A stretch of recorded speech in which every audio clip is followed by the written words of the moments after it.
बिस्मिल्लाहिर्रहमानिर्रहीम। अस्सलाम वालेकुम। दोस्तों, आज की इस वीडियो में हम हज़रत लूत अलैहिस्सलाम की ज़िंदगी के हालात व वाक़यात पर तफ़सीली बात करेंगे। याद रहे कि हज़रत लूत अलैहिस्सलाम हज़रत इब्राहीम अलैहिस्सलाम के भतीजे थे और हज़रत इब्राहीम अलैहिस्सलाम की ज़िंदगी में ही आपको नबूवत मिली और आपकी वफ़ात भी हज़रत इब्राहीम अलैहिस्सलाम ही के दौर में हुई। हज़रत लूत अलैहिस्सलाम का तज़किरा कुरान पाक में तकरीबन 40 मरतबा हुआ है, जिससे आप अलैहिस्सलाम के वाक़े की अहमियत का अंदाज़ा बखूबी होता है। आप अलैहिस्सलाम की कौम का गुनाह क्या था, आपकी कौम पर अल्लाह का क्या अज़ाब नाज़िल हुआ, ये भी आपको तफ़सील से बताएँगे। लिहाजा वीडियो निहायत ही ईमान अफ़रोज़ होने वाली है। वीडियो को स्किप मत कीजिएगा और आखिर तक ज़रूर देखिएगा। दोस्तों, याद रहे कि हज़रत लूत अलैहिस्सलाम के वालिद का नाम हरान था, जो तारिख यानी आज़र के बेटे और हज़रत इब्राहीम अलैहिस्सलाम के सगे भाई थे, यानी हज़रत लूत अलैहिस्सलाम हज़रत इब्राहीम अलैहिस्सलाम के सगे भतीजे थे। आप हज़रत इब्राहीम अलैहिस्सलाम पर सबसे पहले ईमान लाने वालों में शामिल हैं और आप हज़रत इब्राहीम अलैहिस्सलाम के ज़माने में अहले सदूम की रहनुमाई के लिए नबूवत के मनसब पर फायज हुए। वालिद हारान के इंतकाल के बाद हज़रत लूत अलैहिस्सलाम अपने चचा हज़रत इब्राहीम के साथ बाबुल में मुकीम रहे और फिर एक अरसे बाद सदूम नामी शहर में आबाद हो गए, जो कि दुनिया की खूबसूरत तरीन बस्तियाँ थीं। सदूम के आसपास 5 नहायत खूबसूरत शहर आबाद थे, जिनमें से हर एक की आबादी 1 लाख नफूस से ज़्यादा ही थी। ये इलाके नहायत सरसब्ज़ व शादाब और कुदरत की फैयाज़ी का हसीन शाहकार थे। बागात की कसरत थी, इसीलिए लहलहाते खेत यहाँ के बासियों की ज़रूरियात से कहीं ज़्यादा थे और यही वजह थी कि करीब जवार की बस्तियों के बासी भी अपनी मुआशी और ग़िज़ाई ज़रूरियात के लिए इन बस्तियों का रुख किया करते। मगर ये बात उन बस्तियों के लोगों को बिल्कुल भी पसंद न थी। उनके ख्याल में उनकी बस्तियों में पैदा होने वाले फलों, अनाज और सब्जियों पर सिर्फ उन्हीं का हक है।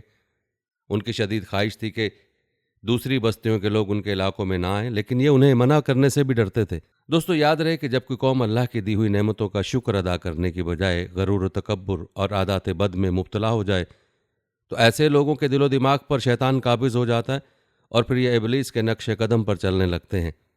एक दिन बस्ती के लोग बाहर से आने वालों को रोकने के तरीक़ाकार पर गौर व खौज कर रहे थे कि इबलीस एक बुज़ुर्ग की शक्ल में उनकी महफिल में और कहा, अगर तुम इनसे पीछा छुड़ाना चाहते हो तो मेरे कहने पर अमल करो। दोस्तों, याद रहे कि हज़रत लूत का ज़माना ऐन वही है जो हज़रत इब्राहीम अलैहिस्सलाम का था। हज़रत लूत को हज़रत इब्राहीम के एक नवाही इलाके में पैगंबर बनाकर भेजा गया था। ये लोग, जैसा कि कुरान हमें बताता है, बदफेली की आदत बद में मुब्तला थे, जो उस वक्त तक दुनिया में एक नामालूम अमल शुमार होती थी।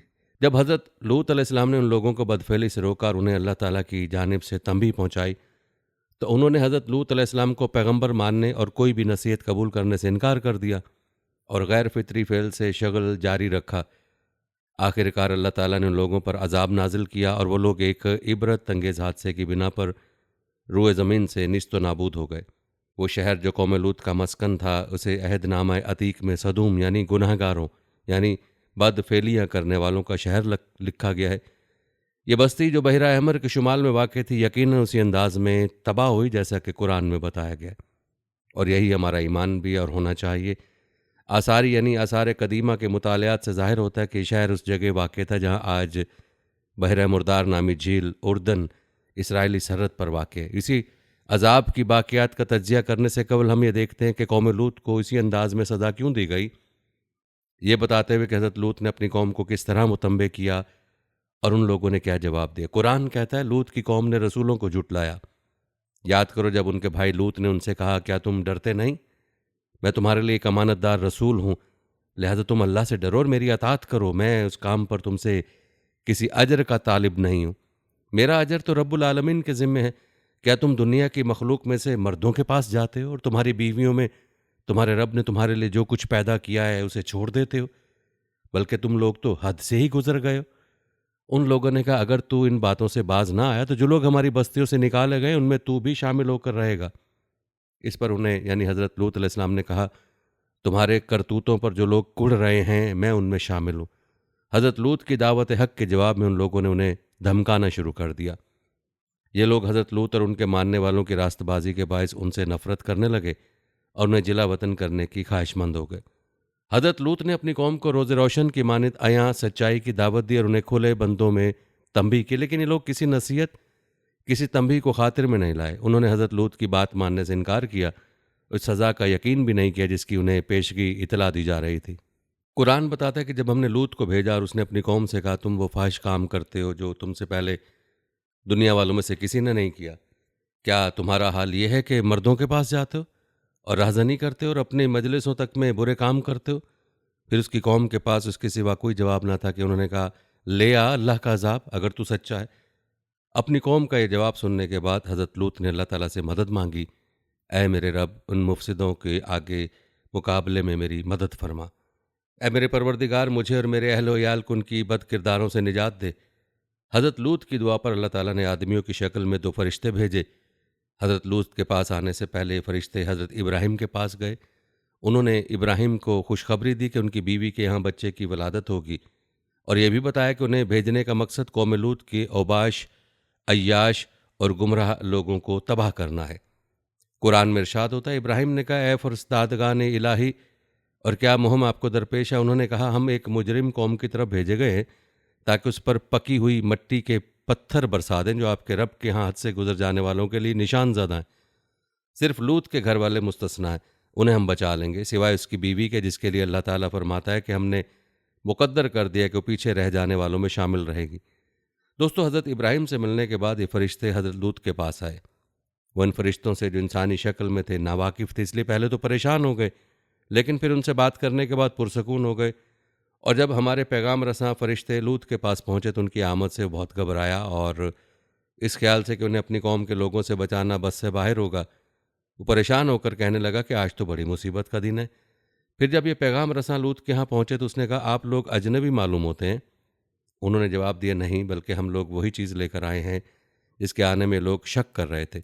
हम तुमसे सच कहते कि हम हक के साथ तुम्हारे पास आएँ, लिहाजा अब तुम कुछ रात होने के बाद अपने घर वालों को लेकर निकल जाओ और ख़ुद उनके पीछे पीछे चलो। तुम में से कोई पलट कर ना देखे, बस सीधे चले जाओ जिधर जाने का तुम्हें हुक्म दिया जा रहा है। और हमने अपना फैसला पहुंचा दिया कि सुबह होते होते उन लोगों की जड़ काट दी जाएगी। दरी असना कौम लूत के गुमराह अफराद को उनके यहाँ मेहमानों की इतला मिल गई। वो अपने नापाक इरादे लेकर दौड़े दौड़े हज़रत लूत के घर पहुंच गए। उन्होंने हर तरह की शर्म व हया को बलाए ताक रखते हुए हज़रत लूत से मुतालबा किया कि अपने मेहमान हमारे हवाले कर दो, इस घर से कि घर का कोई फ़र्द निकल कर भागने ना पाए। उन लोगों ने हज़रत लूत के घर के गिर्द घेरा डाल दिया। हज़रत लूत अपने मेहमानों का ख्याल करके बेहद परेशान हुए और अपनी कौम से कुछ यूँ खिताब फरमाया, ए लोगो, ये मेरे मेहमान हैं, मेरी फजीहत ना करो, अल्लाह से डरो और मुझे रुस्वा ना करो। उन लोगों पर कोई असर नहीं हुआ और वो जवाबन कहने लगे, क्या हम तुम्हें बारहा मना नहीं कर चुके कि दुनिया भर के ठेकेदार ना बनो? इस ख्याल से कि उन्हें और उनके मेहमानों को शैतानी सलूक से साबिका है, हज़रत लूत ने कहा कि काश मेरे पास इतनी ताकत होती कि तुम्हें सीधा कर देता, या कोई मजबूत सहारा ही होता कि उसकी पनाह लेता। इस पर उनके मेहमानों ने उन्हें याद दिलाया कि वो अल्लाह ताला की जानिब से भेजे गए पैगाम रसां हैं और उन्हें तसल्ली देते हुए कहा, ए लूत, हम तेरे रब के भेजे हुए फरिश्ते हैं, ये लोग तेरा कुछ ना बिगाड़ सकेंगे, बस तू कुछ रात रहे, अपने अहलो अयाल को लेकर निकल जा और तुम में कोई शख्स पीछे पलट कर ना देखे, लेकिन तेरी बीवी पीछे रह जाएगी क्योंकि उस पर भी वही कुछ गुजरने वाला है जो उन लोगों पर गुजरेगा। उनकी तबाही के लिए सुबह का वक्त मुकर्रर है, सुबह होते अब देर ही कितनी है। दोस्तों, आपने मुलाहजा फरमाया कि जब कौम लूत की सरकशी, गुमराही और गुनाह पर इसरार हद से बढ़ गया तो अल्लाह ताला ने उस पूरी कौम को निस्तो नाबूद कर दिया और सिर्फ हज़रत लूत और उनके मानने वालों को फरिश्ते भेजकर बचा लिया। सुबह के वक्त बस्ती के गुमराह लोगों को एक हौलनाक व हलाकत खेज हादसे यानी अजाब इलाही ने आ लिया, जिसकी खबर हज़रत लूत उन्हें पहले दे चुके थे। और फिर न कौम लूत ने हज़रत लूत को अपने मेहमानों की हिफाजत से बाज रखने की कोशिश की। आखिरकार हमने उन लोगों को अंधा कर दिया और उन्होंने सुना कि अब मेरे अजाब का और मेरी तंबीहात का मज़ा चखो। सुबह सवेरे ही एक अटल अजाब ने उनको आ लिया। बल्कि कुरान में अल्लाह ने बयान फरमाया कि आखिरकार पो फटते ही उनको एक ज़बरदस्त धमाके ने आन घेरा और हमने उस बस्ती को उलट दिया और उन पर पकी हुई मिट्टी के पत्थरों की बारिश बरसा दी।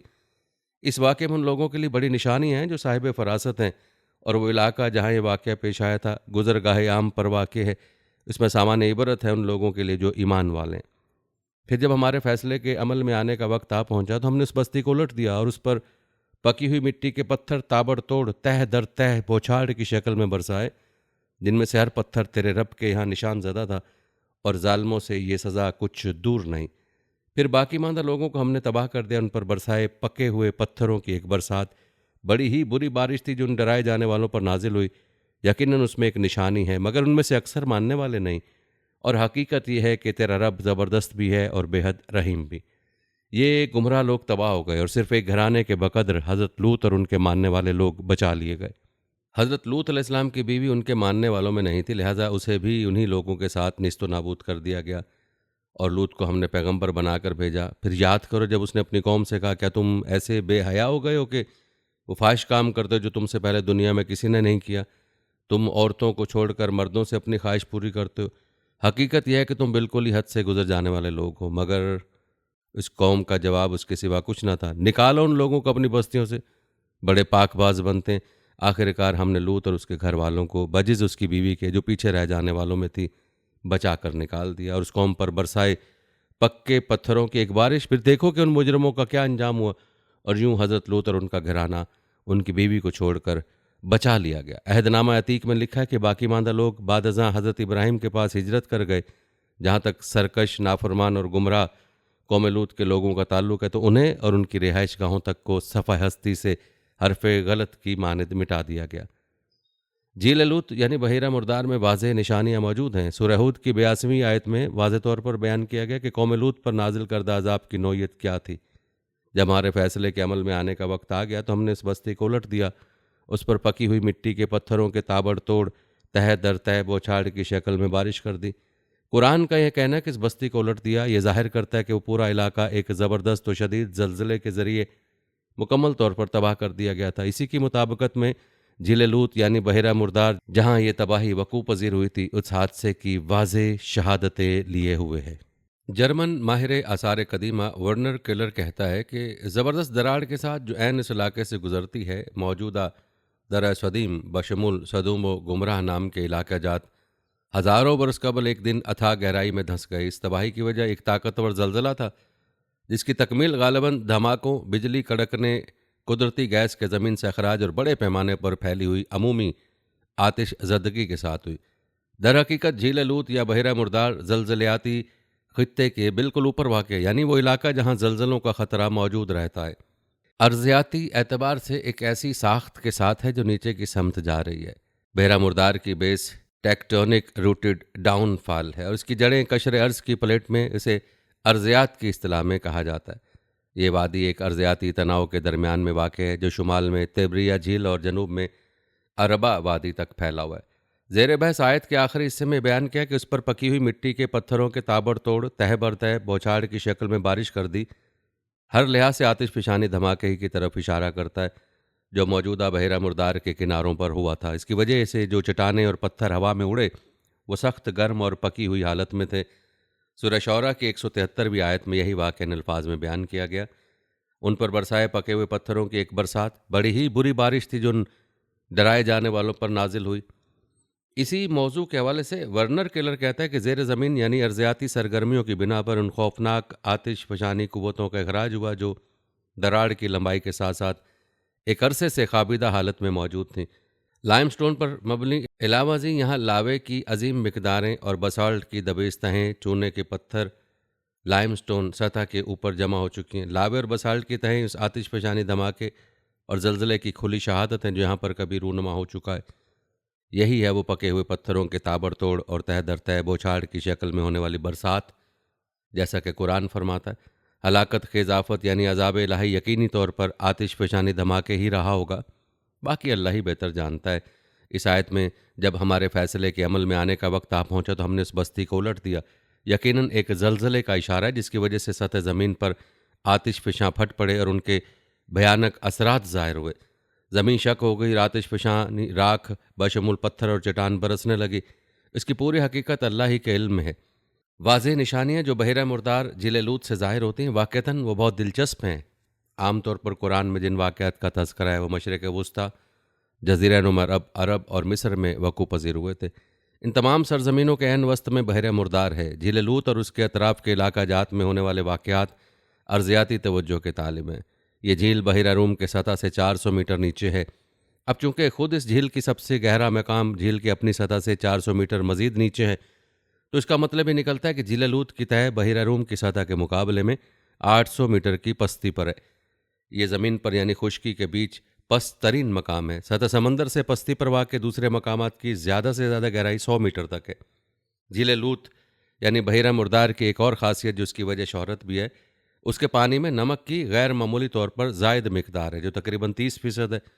यही वजह है कि इस झील में कोई जानदार, खा वो मछली हो या कीड़ा, जिंदा नहीं रह सकता। इलावा इस झील में लहरें भी नहीं उठती।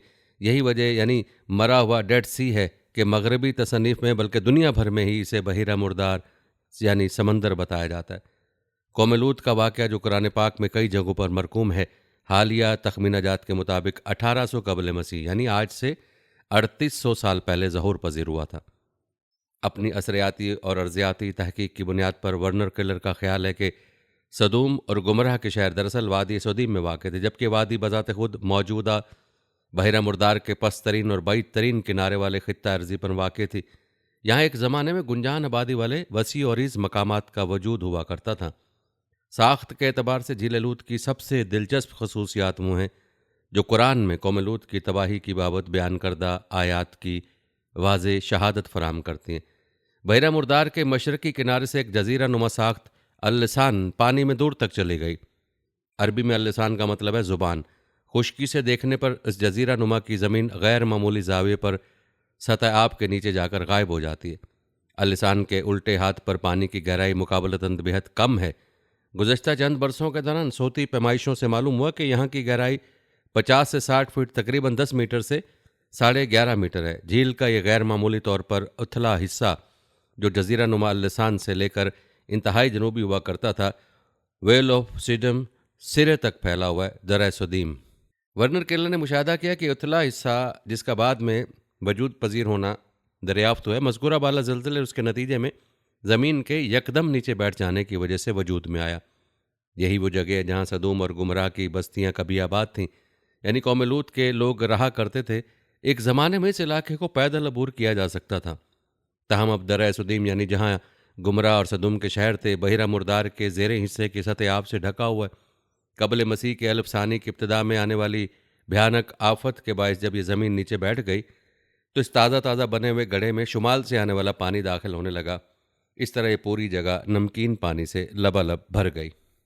झील लूत के आसार नुमायाँ भी हैं। जब कोई शख्स कश्ती लेकर झील के इंतहाई जनूबी सिरे की जानिब सफ़र करे और अगर सूरज भी दुरुस्त समत में चमक रहा हो तो उसे कुछ हैरत अंगेज़ मनाजर दिखाई देंगे। साहिल से कुछ फासले पर सतह आब के नीचे वाज़े तौर पर जंगलात के खाके दिखाई देते हैं, जिन्हें बहिरा मुर्दार के गैर मामूली नमकीन पानी ने अपने अंदर महफूज कर लिया। सब्ज़ पानी के नीचे नज़र आने वाले तने और जड़ें बहुत कदीम हैं। वादी सदीम जहाँ ये दरख्त कभी सब्ज़ा बनकर लहलाते और फूल पत्तियों की बहार दिखाते थे, इस पूरे खित्ते की खूबसूरत तरीन जगहों में शुमार होती थी। मैकानिकी नुक्ता निगाह से कौम लूत को नीस्तो नाबूद करने वाले हादसे की वजाहत माहिरीन अर्ज़यात की तहकीक से भी होती है। इससे ज़ाहिर होता है कि मुतज़क्करा ज़लज़ला ज़मीन में बहुत तवील दराड़ रखने की पट्टी या फॉल्ट के साथ 190 किलोमीटर की लंबाई में फैला बेड लाइन से आया। ये रखना दरियाए शरीयत की बुनियाद यानी हवा है। दरियाए शरीयत की अपनी मजमूई गहराई 180 मीटर से ज़्यादा नहीं है। जब इस हकीकत को बहिरा मुर्दार की सतह समंदर से 400 मीटर पस्ती के साथ मुंतबिक करके देखा जाए तो मालूम होगा कि दोनों हकाइक एक ही शहादत के दो मुख्तलिफ हिस्से हैं, जो ये साबित करते हैं कि यहाँ पर कोई बहुत बड़ा अर्ज़ियाती हादसा गुजर चुका है। बहिरा मुर्दार और दरियाए शरीयत की दिलचस्प साख्त मज़कूरा बाला दराड़ या दर्ज के बहुत छोटे हिस्से का अहाता करती है जो इस खित्ता ज़मीन से गुजर रही है। इस दराड़ की कैफियत और लंबाई का इंकशाफ हाल ही में हुआ है, जो बहिरा मुर्दार के जनूबी साहिलों से गुजर कर कोह सूर के बैरूनी हदूद से होता है। सहराए अरब और खलीज अकबा के रास्ते बहिरा अहमर तक जारी रहता है, यहाँ तक कि इसका अख्ताम अफ्रीका में हो जाता है। लंबाई के रुख पर इसके साथ साथ ज़बरदस्त आतिशफशानी सरगर्मियाँ मुशाहदे में आई हैं।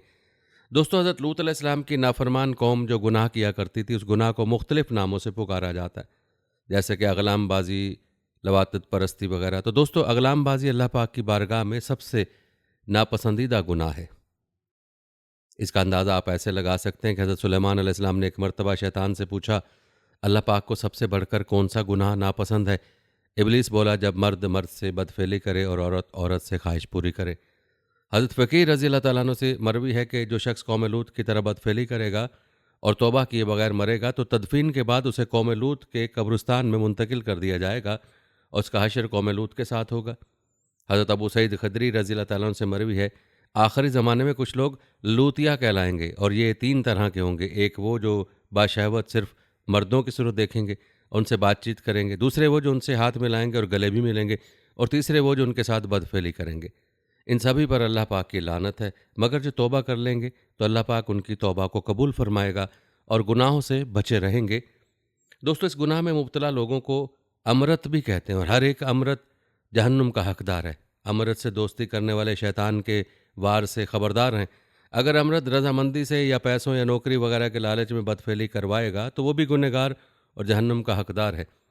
दोस्तों, लवातत का अमली, अकली और तिब्बी दोनों एतबार से इंतहाई खबीस है। अकली एतबार से इस तरह के अमल फितरत के ख़िलाफ़ है। लवातत करने वाला अपनी फितरत के ख़िलाफ़ चल रहा है और फितरत के ख़िलाफ़ चलना अकली एतबार से इंतहाई कभी है। दूसरी खबासत यह कि इसकी वजह से नस्ल इंसानी में इजाफा रुक जाता है। तीसरी खबासत यह है कि इस अमल की वजह से इंसानियत ख़त्म हो जाती है। चौथी खबासत यह है कि लवातत का अमल ज़िल्लत और रुसवाई और आपस में अदावत और नफ़रत पैदा होने का एक सबब है। बल्कि अक्ल सलीम रखने वाले के नज़दीक वो अमल ज़रूर खबीस है जो ज़िल्लत और रुसवाई और नफ़रत पैदा होने का सबब बने। ये बदकारी तमाम जुर्मों से बड़ा जुर्म है और उस जुर्म की वजह से कौम लूत पर अजाब आया जो दूसरे अजाब पाने वाली कौमों पर ना आया। दोस्तों, हम जिन्स परस्ती का किस्सा तफसीर की कुतब में यूँ बयान हुआ है कि सदूम के आसपास 5 नहायत खूबसूरत शहर आबाद थे, जिनमें से हर एक की आबादी 1 लाख नफूस से ज़्यादा थी। ये इलाके नहायत सरसब्ज़ व शादाब और कुदरत की फयाजी का हसीन शाकार थे। सदूम के आसपास 5 नहायत खूबसूरत शहर आबाद थे, जिनमें से हर एक की आबादी 1 लाख नफूस से ज़्यादा थी। ये इलाके नहायत सरसब्ज़ व शादाब और कुदरत की फयाजी का हसीन शाकार थे। बागात की कसरत थी, तो लहलाते खेत यहाँ के बासियों की ज़रूरत से कहीं ज़्यादा थे। यही वजह थी कि कुर्ब जवार की बस्तियों के बासी भी अपनी मुआशी और ग़िज़ाई ज़रूरत के लिए उन बस्तियों का रुख किया करते। मगर ये बात उन बस्तियों के लोगों को बिल्कुल भी पसंद न थी। उनके ख्याल में उनकी बस्तियों में पैदा होने वाले फलों, अनाज और सब्जियों में सिर्फ उन्हीं का हक है। उनके शदीद ख्वाहिश थी कि दूसरी बस्तियों के लोग उनके इलाकों में ना आएँ, लेकिन ये उन्हें मना करने से भी डरते थे।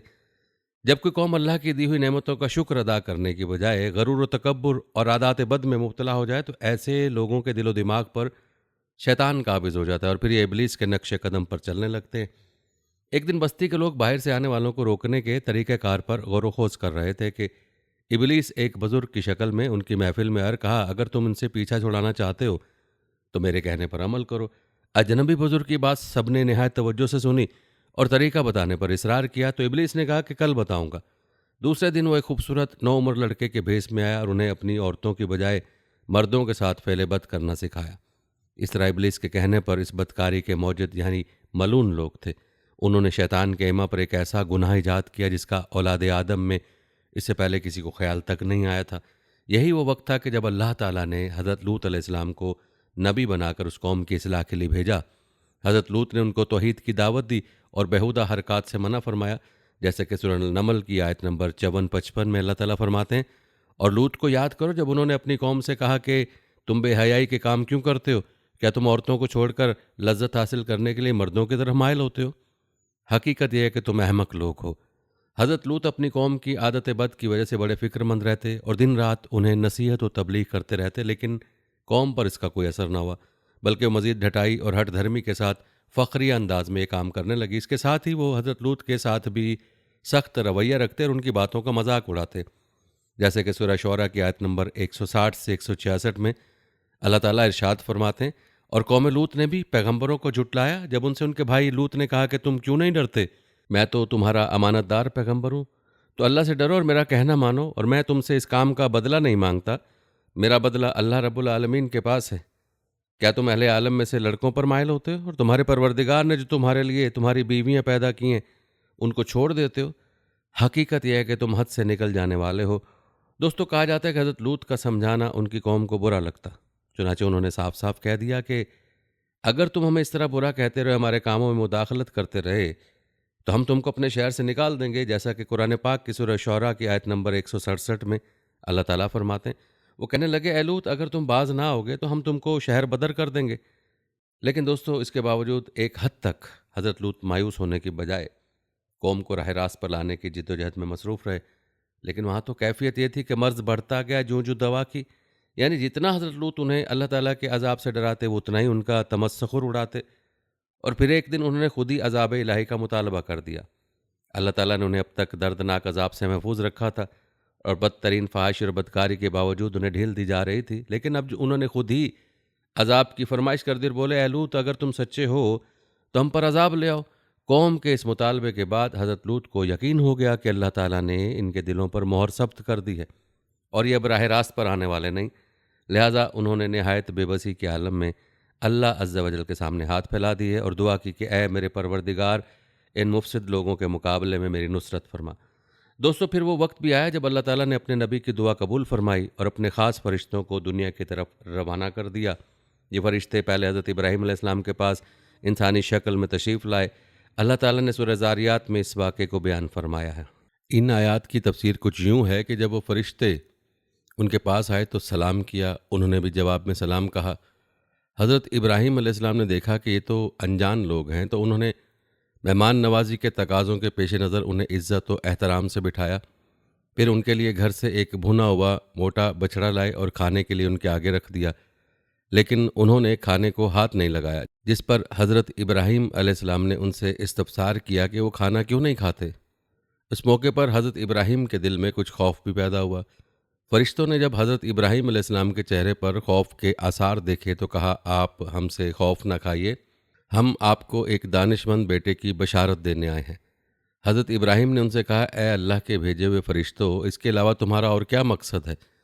उन्होंने कहा, हम गुनहगार कौम की तरफ भेजे गए ताकि उन पर मिट्टी के कंकर बरसाएं जो तुम्हारे रब की तरफ से उनसे हद से गुजर जाने वालों के लिए निशान ज़दा हैं। दरअसल हज़रत इब्राहीम इसलिए फ़िक्रमंद हो गए थे कि फ़रिश्ते जिस बस्ती की जानिब जा रहे थे वहाँ हज़रत लूत भी रहते थे, जैसा कि कुरान पाक की सूरह अनकबूत की आयत नंबर 31 और 32 में अल्लाह ताला इरशाद फरमाते हैं। हज़रत इब्राहीम ने कहा कि उसमें तो लूत भी हैं। वो कहने लगे कि जो लोग यहाँ रहते हैं हमें सब मालूम है, हम उनको और उनके घर वालों को बचा लेंगे, बजिज़ उनकी बीवी के कि वो पीछे रहने वालों में होगी। हज़रत इब्राहीम अलैहिस्सलाम का डर और खौफ ख़त्म हो चुका था, लेकिन उन्हें इल्म था कि अल्लाह का अज़ाब कौमों को निस्सो नाबूद कर देता है और हज़रत इब्राहीम अलैहिस्सलाम नहायत रहमदिल और रकीकुल कल्ब थे। चुनांचे उन्होंने फ़रिश्तों से कौम लूत के बारे में फिर इस्तफ़सार किया, जिसे अल्लाह ताला ने कुरान पाक की सूरह हूद की आयत नंबर 74 से 76 यूँ बयान फरमाया है। जब इब्राहीम का डर और खौफ जाता रहा और उन्हें खुशखबरी भी मिल गई तो वो कौम लूत के बारे में बहस करने लगे। बेशक इब्राहीम बुर्दबार, नर्म दिल और अल्लाह की तरफ रजू करने वाला था। इस पर फरिश्तों ने फरमाया, ए इब्राहीम, इस ख्याल को छोड़ दीजिए, आपके रब का हुक्म उन तक पहुँचा है और उन लोगों पर कभी ना टलने वाला अजाब आने वाला है। प्यारे दोस्तों, याद रहे कि यही फरिश्ते हज़रत इब्राहीम अलैहिस्सलाम से रुखसत होकर हज़रत लूत अलैहिस्सलाम की कौम की जानिब गए। जैसा कि हज़रत शेख सादी फरमाते हैं, फरिश्ते हज़रत इब्राहीम से मुलाकात के बाद हज़रत लूत की बस्ती पहुँचे और दोपहर के वक्त वहाँ दाखिल हुए। जब वो सदूम शहर में पहुँचे तो उनको हज़रत लूत अलैहिस्सलाम की साहबजादी से मुलाकात हो गई जो वहाँ पानी भरने पहुँची थी। फरिश्तों ने लड़की से पूछा, हम यहाँ कहीं ठहर सकते हैं? लड़की ने जवाब दिया, आप यहीं रुके रहें, मैं वापस आकर बताती हूँ। दर हकीकत लड़की को डर हुआ कि अगर ये कौम के हाथ लग गए तो उनसे बदसलूकी हो सकती है।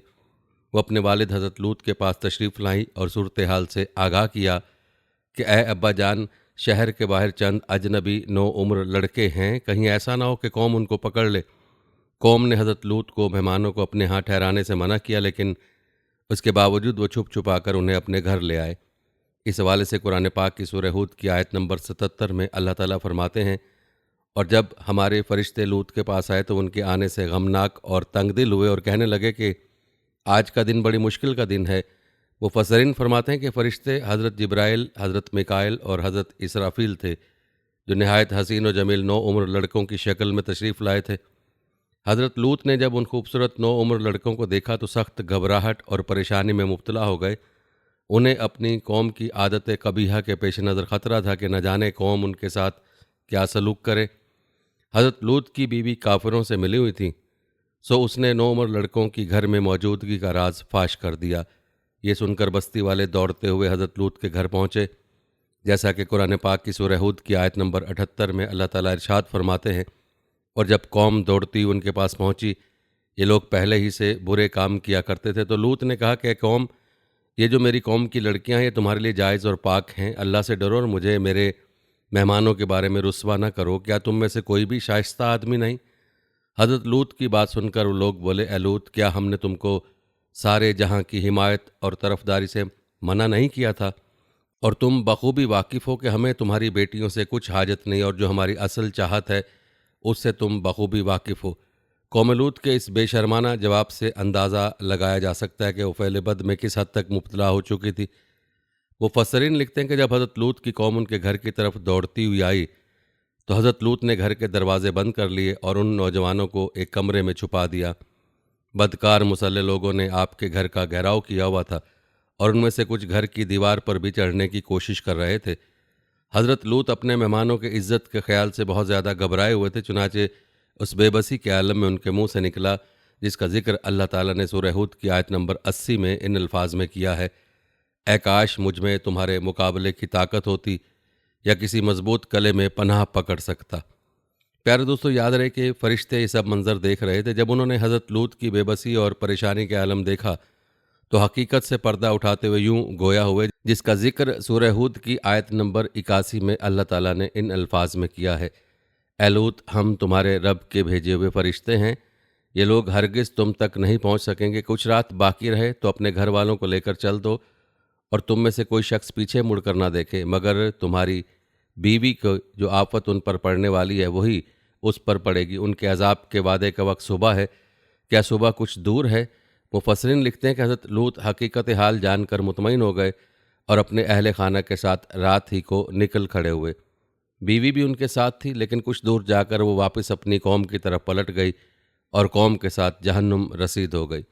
कौम हज़रत लूत के घर का दरवाज़ा तोड़ने पर बाजिद थी, चुनाचे हज़रत जिब्राईल अलैहिस्सलाम ने घर से बाहर निकलकर अपने पर का एक कोना उन्हें मारा, जिससे उन सब की आंखों के डेले बाहर निकल आए और बसारत ज़ायल हो गई।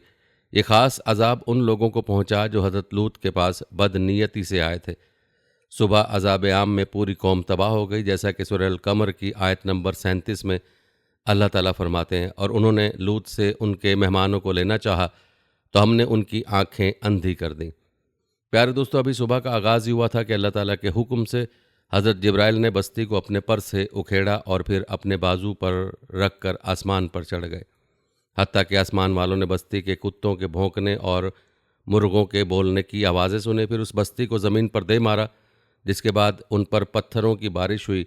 हर पत्थर पर मरने वाले का नाम लिखा हुआ था। जब ये पत्थर उनको लगते तो सर पाश पाश हो जाते। दोस्तों, रिवायत में आता है कि सुबह सवेरे शुरू होने वाला ये अजाब इशराक तक पूरी बस्ती को निस्तो नाबूद कर चुका था।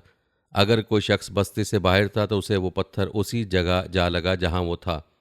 अल्लाह ताला ने कुरान पाक की सूरह हूद की आयत नंबर 81 और 82 में फरमाया, फिर जब हमारा हुक्म पहुंचा तो हमने वो बस्तियां उलट दीं और ज़मीन पर खंगर के पत्थर बरसाना शुरू कर दिए जो लगातार गिर रहे थे, जिन पर तुम्हारे रब की तरफ से ख़ास निशान भी थे और वो ज़ालिमों से कुछ दूर नहीं। दोस्तों, यूं अल्लाह का अजाब उस कौम पर नाजिल हुआ और अल्लाह ताला ने उस वादी को हमेशा के लिए निशान इबरत बना डाला। कहा जाता है कि कौम लूत की उन खूबसूरत बस्तियों को अल्लाह ताला ने एक इंतहाई बदबूदार और स्याह झील में तब्दील कर दिया, जिसके पानी से रहती दुनिया तक कोई फ़ायदा नहीं उठाया जा सकता। समुंदर के इस खास हिस्से में कोई जानदार, मछली, मेंढक वगैरह ज़िंदा नहीं रह सकता, इसीलिए इसे बहरा मुर्दार कहा जाता है। उसके मगरिब में इसराइल और मशरिक़ में उर्दन वाक़ है। बहरा मैयत या बहरा मुर्दार का इलाका सतह समंदर से 420 मीटर यानी 1378 फीट नीचे है। इस झील की लंबाई 67 किलोमीटर यानी 42 मील और चौड़ाई 18 किलोमीटर यानी 11 मील है। इसका पानी हद से ज़्यादा नमकीन है। इसके इर्द गिर्द ज़मीन, जो कभी दुनिया की सबसे ज़्यादा सरसब्ज व शादाब ज़मीन थी, बंजर और सहराई ज़मीन में तब्दील हो चुकी है और अब ये दुनिया का एक ऐसा मकाम है कि जहाँ ज़िंदगी पनप नहीं सकती। दुनिया की 5 हसीन तरीन बस्तियों में आबाद कौम लूत को अल्लाह ताला ने 2200 कबल मसीह निस्तो नाबूद फरमाकर रहती दुनिया तक के लिए इबरत का निशान और अक्ल व शऊर रखने वालों के लिए नसीहत बना दिया। दोस्तों, कहा जाता है कि कुछ साल पहले बहरा मुर्दार के साहिल पर कौम लूत की बस्तियों के बाद तबाहशुदा आसार ज़ाहिर हुए, जबकि अल्लाह ताला ने 1400 साल पहले कुरान करीम की सूरह अल अनकबूत की आयत नंबर 35 में फरमा दिया था, हमने इस बस्ती को सरही इबरत की निशानी बना दिया उन लोगों के लिए जो अक्ल रखते हैं। दोस्तों, आपको बताते चलें कि कुरान पाक में 40 मकामात पर हज़रत लूत अलैहिस्सलाम का जिक्र आया है, जिससे हज़रत लूत अलैहिस्सलाम की कौम के वाक़े की अहमियत का अंदाज़ा होता है। और याद रहे कि तज़किरा अल्लाह ताला ने किस्सा कहानी के तौर पर नहीं फरमाया, बल्कि अल्लाह ताला ने उन कौमों के वाक़यात कुरान पाक में इसलिए बयान फरमाए हैं ताकि हम लोग उससे इबरत हासिल करें और ख़ुद को उन गुनाहों से दूर रखें जो उन कौमों में राइज थे। दोस्तों, जहाँ तक बात हज़रत लूत अलैहिस्सलाम की वफ़ात की, तो रिवायत के मुताबिक आप अलैहिस्सलाम की वफ़ात 80 साल की उम्र में हुई और हज़रत इब्राहीम अलैहिस्सलाम से पहले हुई। आप अलैहिस्सलाम की कब्र मुबारक के बारे में आता है कि अल खलील की एक बस्ती ब्रैकवट में है। तो ये थी दोस्तों हमारी आज की वीडियो, जिसमें आपने हज़रत लूत अलैहिस्सलाम और उनकी कौम के हालात व वाक़यात के बारे में जाना।